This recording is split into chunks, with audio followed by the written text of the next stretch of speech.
they should. They went through plenty of heartache. Referee James Owens called for the ball. Waterford are in the All-Ireland final for the first time since 2008. That time the opponents were Kilkenny. This time it will be Galway. Overall, 10 times these sides were level. Kieran Kingston sportingly congratulates Derek McGrath. He has guided the Daisha to an All-Ireland final. 4 times level in the first half, before a crowd of 72,022. 3 goals in the second half. Jamie Barron after 57. Austin Gleeson a minute later. Jamie Barron again in the 71st. And at full time, this is the scoreline that will please Waterford people all over the world. Waterford 419, Cork 20 points. Some second half performance, and particularly those goals, were crucial, and the sending off of Damien Cahalan had a huge bearing for the club. It did, absolutely. Once Damien Cahalan was sent off, they lost Mark Ellis then as the sweeper, and dare I say, it looked a little bit like when Clare played Cork in the All-Ireland final here a number of years ago. They're a little bit all over the place, but congratulations to Waterford, they put them away. Well done to Waterford. Let's go down to the sideline for some immediate reaction. Jamie Barron, congratulations. Waterford in an All-Ireland final, 4 goals and 2 from you. Look, I suppose we're just happy to be after getting to an All-Ireland final. Look, we go out every day. Sometimes we're criticised for not getting goals. We got 4 today. Well, look, we're just delighted to be there. And look, we prepare hard for the next 3 weeks and give it a right rattle against Galway. I suppose that sending off really changed the game. It gave you that space to get in for those goals. Yeah, I suppose the sending off had a big impact, I suppose, goals-wise. But look, we went out, we set out our stall to work hard. I think during the week we were told Tyke wouldn't be playing, so that was a big incentive for us to get over the line, you know. How much of a disruption was that? Because obviously, ultimately, you coped very well with it. I don't think it was a big disruption. Obviously, Tyke is a massive player for us. He's an unbelievable player. So, look, we just said, Tyke, he deserves to be playing in our Ireland final, and thankfully we were able to get it over the line today. And you really turned things around from that opening day defeat. Yeah, I suppose, look, we went the back door, and look, thankfully today we're after bearing fruit of that pat, and look, we're just looking forward to 3 weeks now. It's going to be a first ever meeting in a final between Waterford and Galway. Yeah, look, I suppose all them things will be talked about for the next few weeks, but look, we're just going, trying to put in a performance, and that's it basically. Congratulations, Jamie. Thanks, Joanne, thank you. Congratulations indeed, Jamie Barron, one of the many heroes for Waterford today. Can they bridge that gap? The gap to 1959? Well, let's put it this way, they're in with a great chance now. Let's just talk to the panel and see what they think of all of that as the Waterford players are receiving the congratulations of everybody, the backroom staff, their subs, and of course, the crowd as well. Henry Shefflin, we didn't think we could surpass last week, the classic between Galway and Tip. I think we just did. Yeah, and I think it was very similar to last week. Where half-time we weren't quite sure of the quality of the game, but the second half just took off. And then we had so many incidents, so many goals, and more so than that, so much brilliant play from Waterford, which I think has been building the last few years. And they've been playing to Derek McGrath and playing for Derek McGrath. And you can see the emotion in the players there for Tyke and Burke. They're very tight, and they stayed together, they worked hard, they never get up. And at 51 minutes, very similar to last week here where we said, will Galway now have the opportunity to push on? It was like that. The sending off came and Waterford flew through the door. They absolutely put the nail down. Austin Gleeson just took over and he set up one goal, his second goal, you just watch it all day. And it was just, and some of the scores they got. So from there on, it was brilliant. And, you know, for the Waterford people, I'm very close to them down there. Of course, yeah. They are very, very passionate. You can hear the noise level. They're just building and building and building, and they'll have a great few weeks to look forward to. And I think it's thoroughly deserved. Some people might think we knock them sometimes, but we do because we want to see them play like they played today, and they were magnificent. And I'd say there'll be some noise down the Daisha this evening as well. Yeah. Donal, commiserations to Cork, of course. It was all looking good. I was just saying to Gerard and the lads, halfway through the second half, you were 2 points up, and I said they're going to drive on from here. And in actual fact, the opposite happened. Yeah, it looked like that, Michael.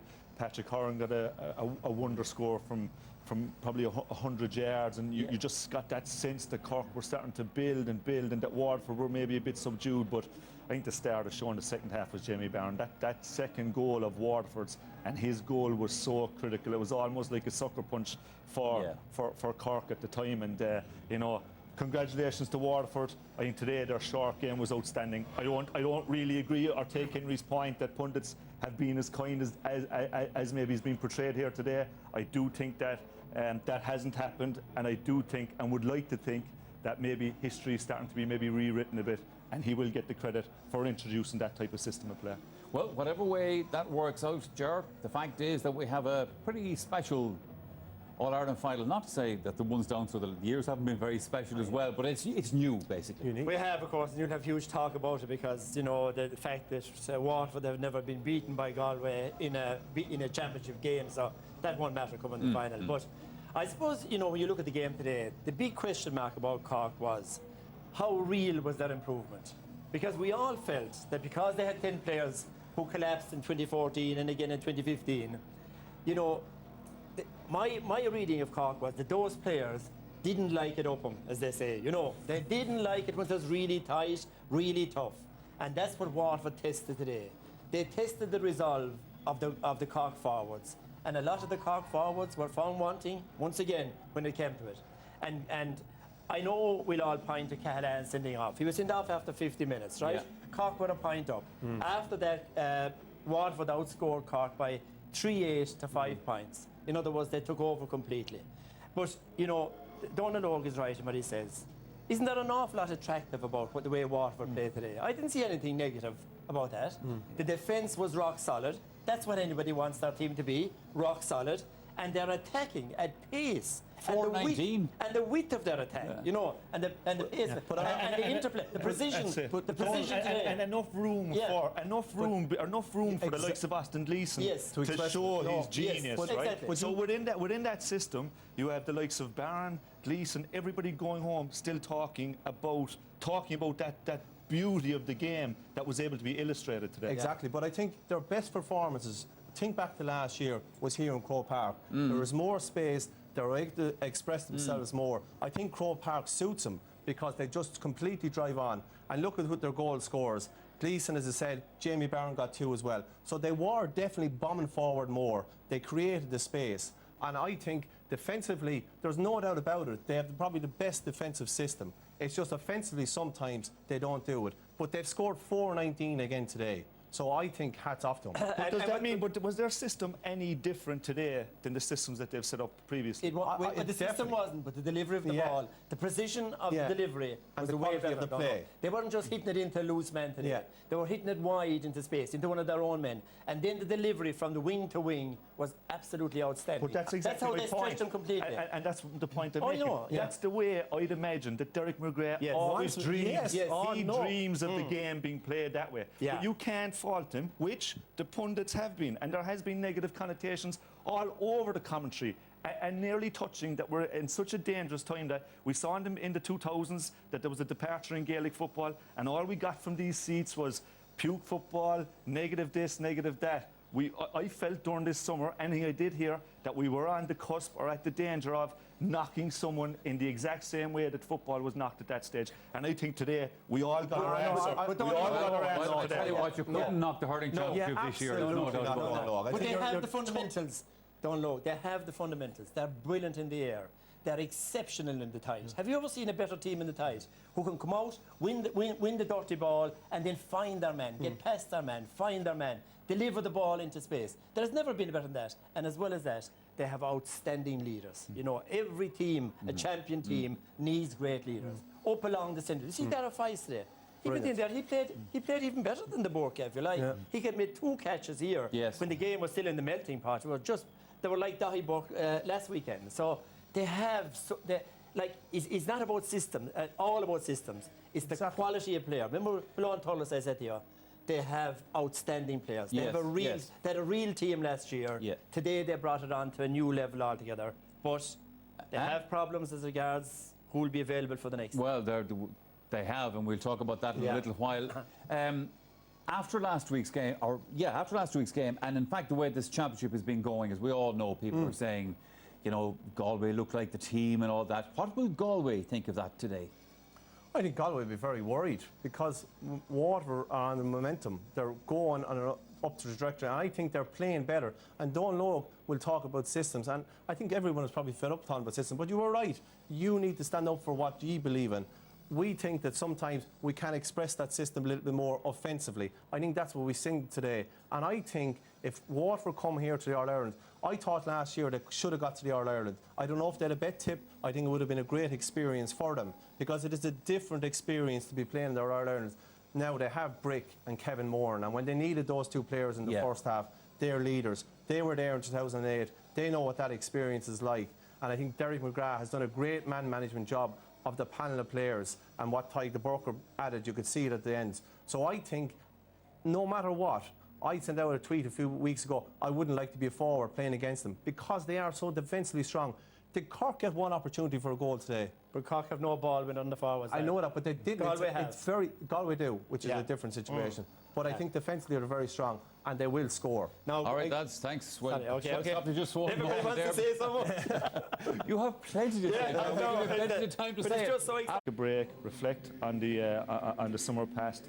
You know, I know when you get beaten at the semi-final stage, it's almost as if, you know, everything that was good in the Munster Championship maybe. Yeah. You know, you can look at that. It's a bad place to go out. Exactly. But you look at the teams that Cork beat in Munster. They beat Tipperary, defending All-Ireland champions, had been going very well except for the league performance that day. Then beat a Waterford team that were highly fancied down in Thurles again, and then beat a totally different proposition in Clare. Sure. In the Munster final. So the Cork team and the Cork management deserve huge credit for the season gone by. And in actual fact, let's hear from Kieran Kingston.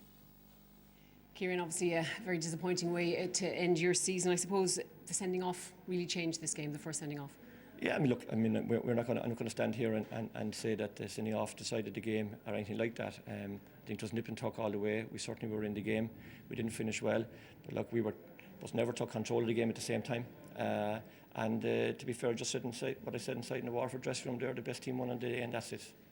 Because it had been so tight up to that, weren't you? You were right in it, but then those goals came, obviously. Yeah, I mean, look, we still went after the game as best we could. We didn't play with a sweeper. We said we'd still go after it. But look, it turned out as it turned out. We're hugely disappointed.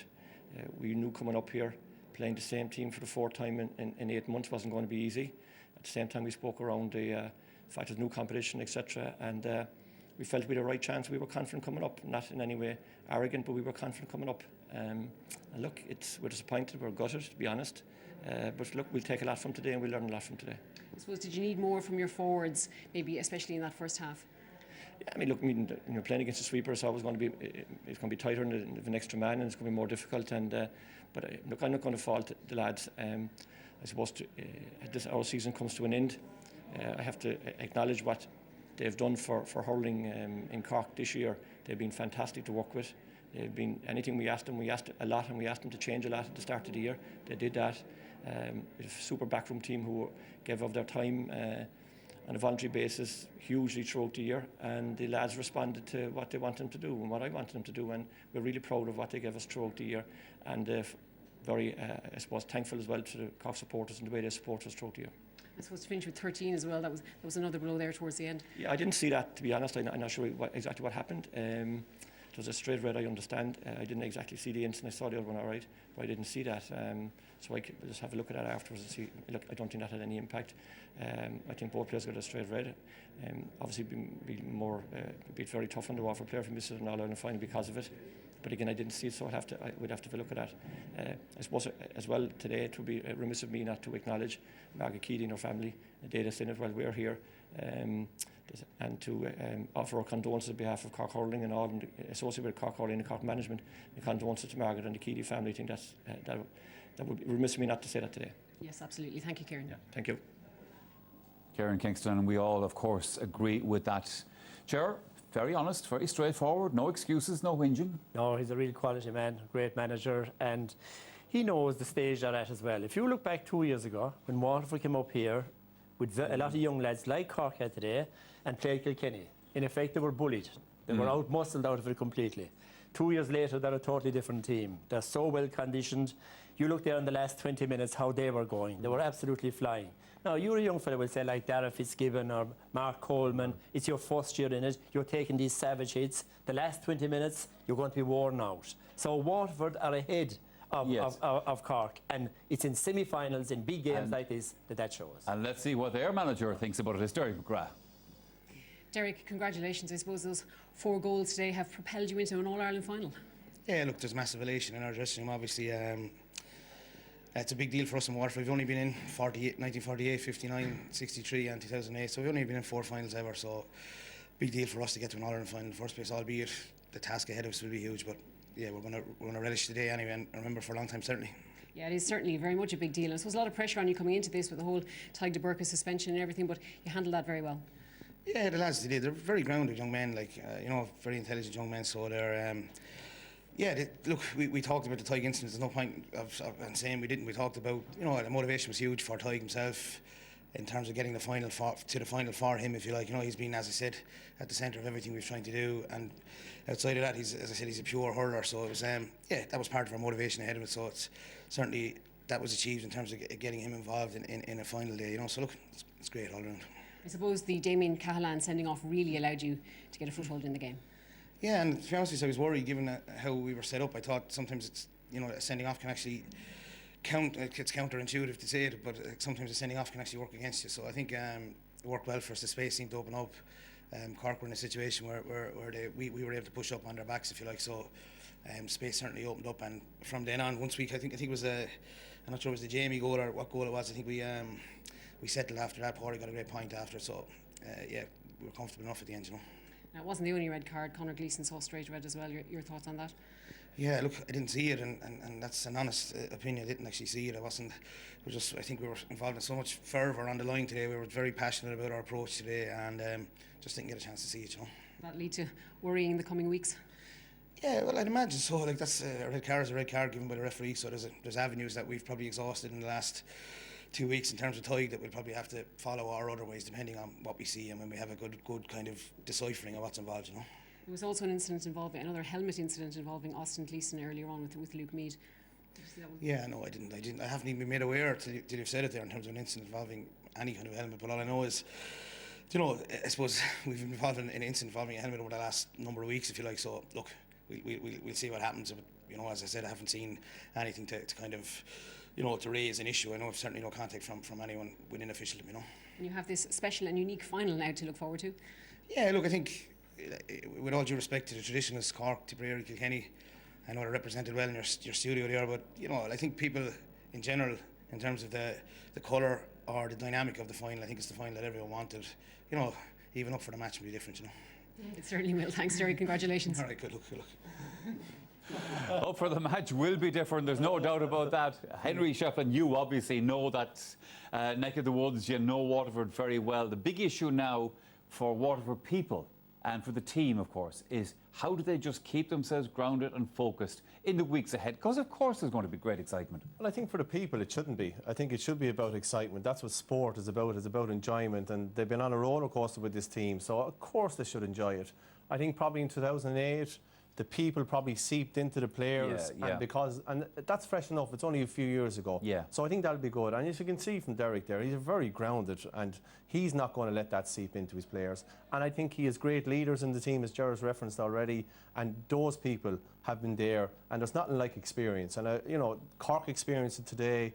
Waterford have been experienced the last few years. So I think that'll keep them grounded, and they'll look forward to it. And they seem to relish Croke Park. So it's the big day.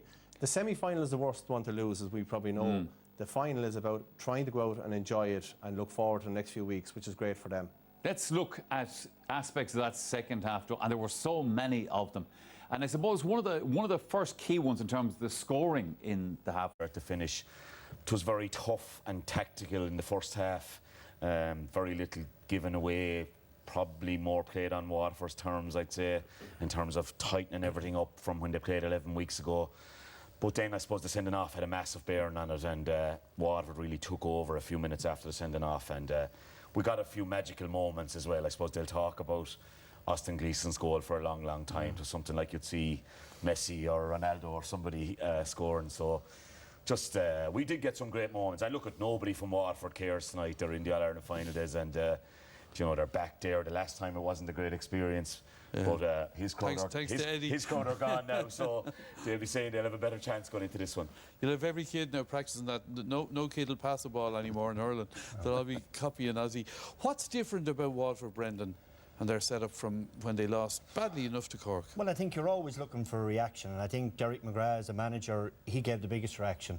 I mentioned earlier on the year when they played Cork in the first game, he seemed a little bit embarrassed for all the words. The only word I could pick to play the sweep brief, put Austin corner forward, brought him around the middle. Austin looked lost. Even on the line that day, Derek, remember, had lost part of his back row, managed one of his selectors earlier on in the year, you know, and he looked a little bit isolated. But then, of course, he gets in Owen Murphy and Fergal Hartley, and he's rejuvenated. And now he's saying to himself, right, this sweeper system is the way I want to play.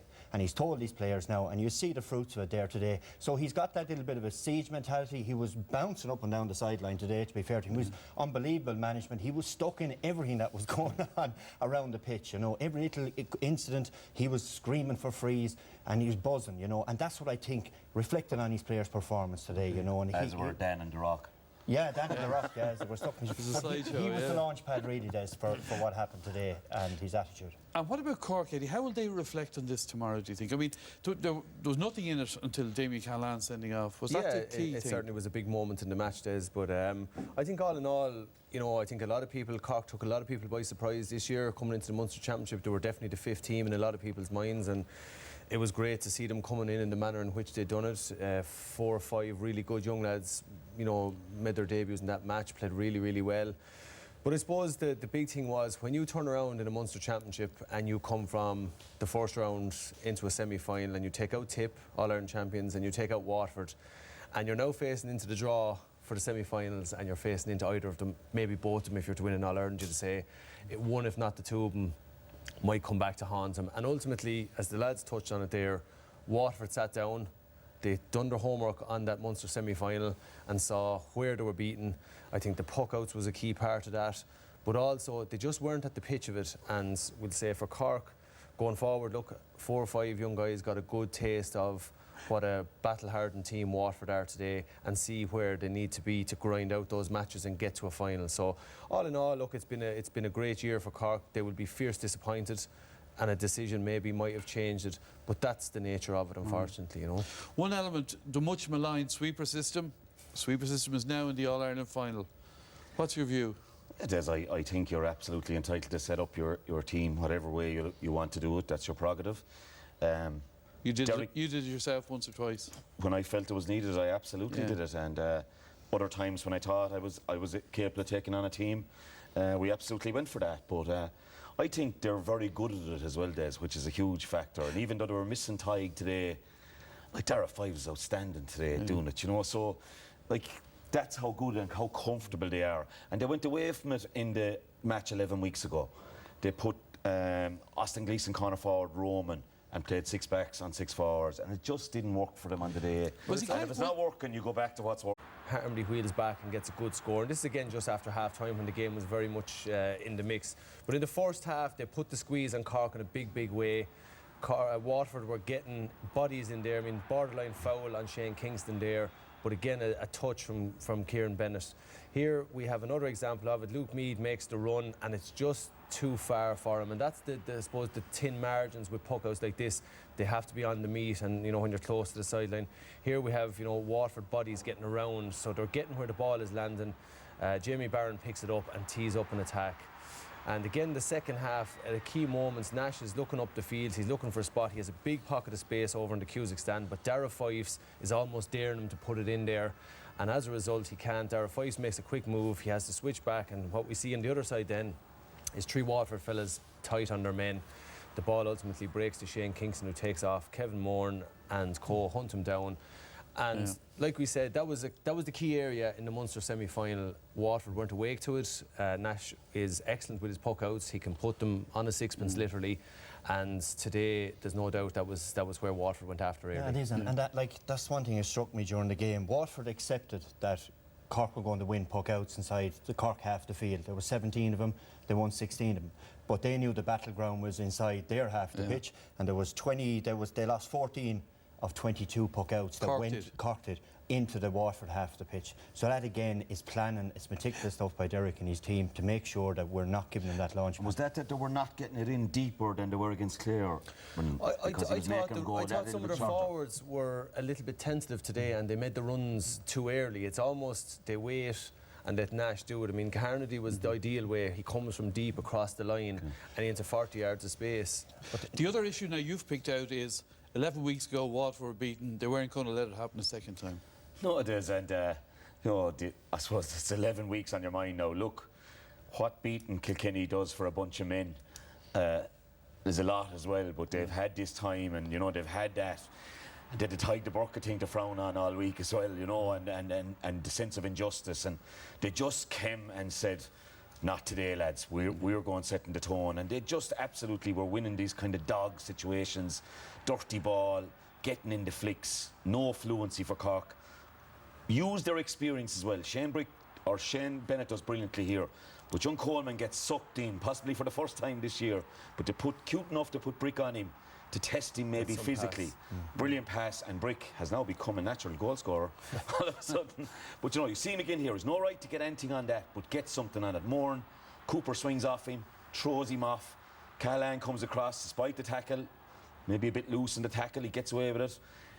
They just were more crossfield ball on top of Brick and Coleman again here now. So it's a young lad on a real experienced guy. Makes the catch. His body is overlapping Mahoney. What a save by Nash now, you have to say. Yeah. They consequently got the free back and got the point, but I mean, that's a class save, you have to say. But I just thought that they had like that sort of an attitude all day long. Gleeson wasn't that effective in the first half in terms of doing sexy things in terms of the goal, but that sort of thing was there all the time. You're not getting it up to your forward line. And they brought that, and just Conor Gleeson likely to miss the final with the red card now, sure. But what a man-marking job today. he has done the last few weeks. And Lehan today had a torrid time with him. Now, maybe you could say that was a little trip. I don't know, it was more of a tangle, but he gave him an absolute... He just stuck with him all day long, and